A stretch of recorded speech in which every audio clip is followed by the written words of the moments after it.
تہجد کے وقت یہ وہ دعا ہے جو کبھی رد نہیں کی جاتی. کسی انسان کو اگر کوئی چیز شدت سے چاہیے نا اور وہ تہجد پہ اٹھ کے اس کے لیے دعا نہیں مانگ رہا، مطلب وہ سچا نہیں ہے اپنے پیار محبت میں اس چیز کے لیے. تو تہجد کے ٹائم دعا جو ہے نا، وہ کہتے ہیں کہ دعا ایٹ تہجد time never Mrs its target, never Mrs its target. ٹھیک ہے، کیونکہ اللہ سبحانہ تعالیٰ آج ہی کہ میں نے حدیث پڑھی اس پہ تھا کہ اللہ سبحانہ تعالیٰ تہجد کے ٹائم میں اپنے ہاتھوں کو پھیلاتے ہیں اور کہتے ہیں کہ جس نے دن میں تو گناہ کیے وہ رات کو بخشوا لے، اور جو رات والے گناہ گار ہیں ان کے دل میں اپنے ہاتھوں کو پھیلاتے ہیں کہ جو رات کو گناہ کر کے وہ دن میں بخشوا لے. اور یہ ہوتا رہے گا جب تک سورج مغرب سے طلوع نہیں ہوگا. تو ہمارے پاس ٹائم ہی ٹائم ہے، جب تک یہ روح یہ سانس آ جا رہی ہے نا، توبہ کے دروازے کھلے ہیں، لیکن جب غرغرہ تک پہنچے نا، جب روح یہاں پہنچی پھر کچھ نہیں ہوگا، پھر چانس ختم ہو جائے گا. اسی طرح سے رات کو انسان کی جب آنکھ کھلے، اور یہ کس کے لیے ہے کہ جب انسان کیا کرتا ہے، وضو کر کے اور رات کے اذکار کر کے سویا، تو اس کی جب بھی رات کو آنکھ کھولے وہ جو دعا کرے گا وہ قبول کی جائے گی.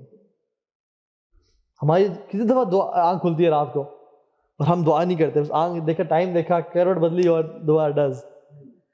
تو کوشش کریں وضو کر کے اور اذکار کر کے سوئیں جو رات کے اذکار ہیں، اور پھر جب بھی آنکھ کھولے اللہ تعالیٰ اس ٹائم دعا قبول کرتے ہیں. وہ کون سی سچویشن ہے جہاں پہ دعا قبول ہوتی ہے؟ نمبر 1 سجدہ.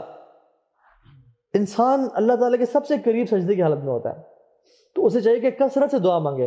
اور ہم لوگ بس 3 دفعہ سبحان ربی الاعلیٰ پڑھ کے اٹھ جاتے ہیں، یا 5 دفعہ پڑھ لی، یا جس کو بہت ہی ایمان تازہ ہے اس کو 7 دفعہ پڑھ لی. سبحان اللہ، جو دعا مانگنی ہے مانگیں، عربی میں ہو، جو دعا مانگنی ہے مانگے. اپنے بیٹے کے نام لے کے اپنے رزق کے لیے مانگے، جو دعا مانگنی ہو مانگے. یہ جائز ہے اسلام میں، اور فرض نماز میں ہو، نفل نماز ہو.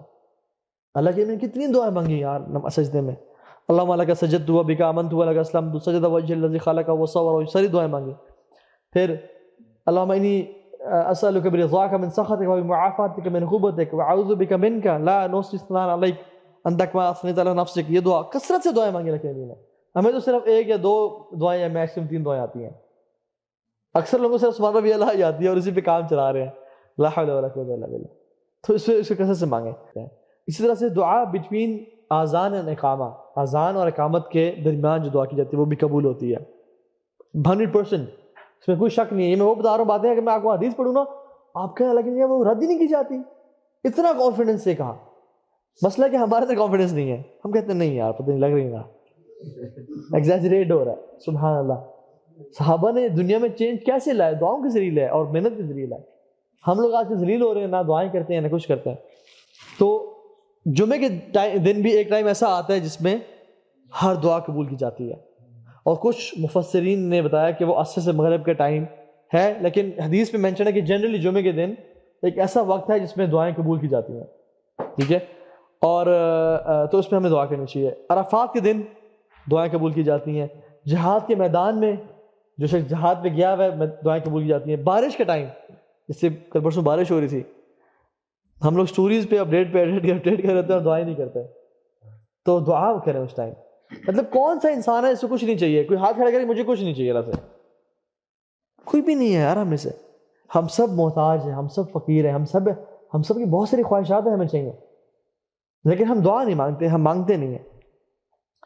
وہ کہتے ہیں you will not get it if you not ask for it. تو ask for it انشاءاللہ. ٹھیک ہے. اس طرح سے after the end of فرض صلاح، نماز کے اختتام پہ. اچھا، اس میں علماء کی 2 رائے ہیں، اور زیادہ جو اوتھینٹک رائے ہے وہ یہ ہے کہ نماز کے اختتام پہ سلام سے پہلے، سلام پھیرنے سے پہلے کا جو ٹائم ہے نا، جس میں آپ نے التحیات للہ اور درود پڑھ لیا اور پوری نماز اپنے اللہ تعالیٰ کے لیے پڑھی. اور التحیات کیا اللہ کی حمد و ثنا ہے، اور درود کیا اللہ کی درود ہے. آپ نے حمد بھی کر لی، درود بھی پڑھ لیا. اب دس از دا ٹائم کہ اللہ تعالیٰ آپ سے راضی ہیں اور دعا قبول کرنے کے اس میں، کیونکہ آپ نے اللہ تعالیٰ کے سامنے سجدے کیے، اللہ کی حمد و ثنا ساری نماز میں بیان کی.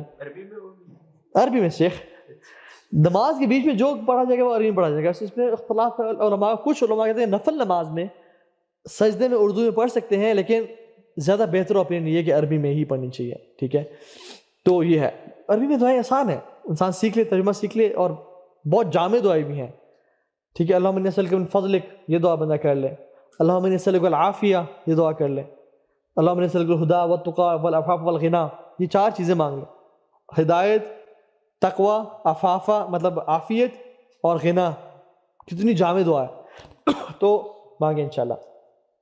اور دوسری جو اس پہ اوپینین ہے وہ یہ کہ نماز کے بعد جب انسان سلام پھیر لیتا ہے اور جو نماز کے بعد کے مصنون اذکار ہیں وہ کر لیتا ہے، اب اس کو چاہیے کہ دعا مانگے اپنی، ٹھیک ہے. لیکن نماز کے بعد جو سارے کٹھے مل کے ہاتھوں کا اٹھانا اور کٹھے مل کے اجتماعی دعا مانگنا، یہ کبھی کبھی تو لیکن ثابت ہے، لیکن ہر نماز کے بعد اس کو معمول بنانا یہ ثابت نہیں ہے، ٹھیک ہے. تو انسان کو اپنی ہی دعا مانگنی چاہیے، لیکن لوگوں نے اپنی دعا بھی مانگنا چھوڑ دیا، انفارچونیٹلی. مانگنی چاہیے دعا، ٹھیک ہے. کسی کے پیچھے دعا مانگنا، اس کی کمر کے پیچھے، مطلب اس کی ایبسنس میں. حدیث بات ہے کہ تم اپنے بھائی کے لیے اس کے پیچھے دعا مانگو گے تو جو دعا تم اس کے لیے مانگ رہے ہو فرشتہ تمہارے لیے دعا مانگ رہا ہے.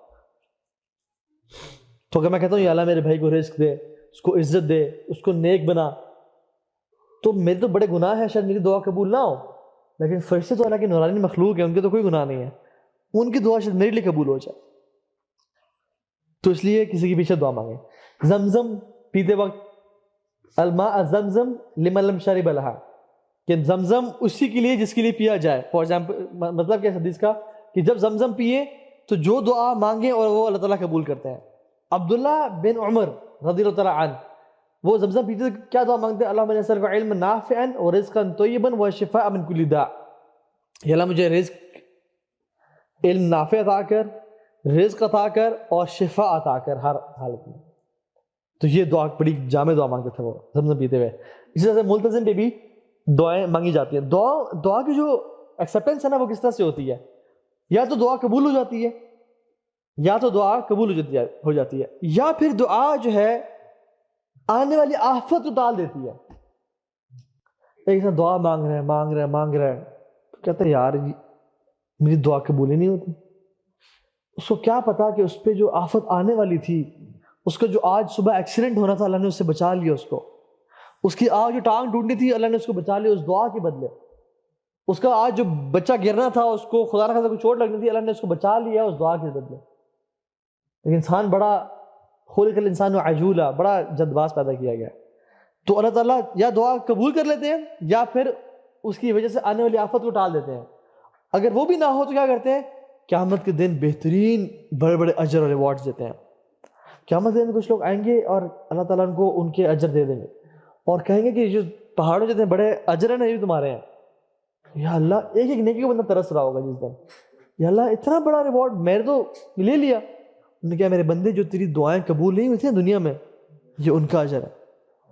تو وہ وش کرے کاش یا اللہ میری کوئی بھی دعا قبول نہ ہوتی دنیا میں اور مجھے آج سب کچھ مل جاتا. تو دعا کبھی ضائع نہیں ہوتی، یا مل جائے گی دعا یا قبول ہو جائے گی، ٹھیک ہے، یا کیا ہوگی بلا ٹال دے گی یا آخرت میں اس کا اجر مل جائے گا، ٹھیک ہے.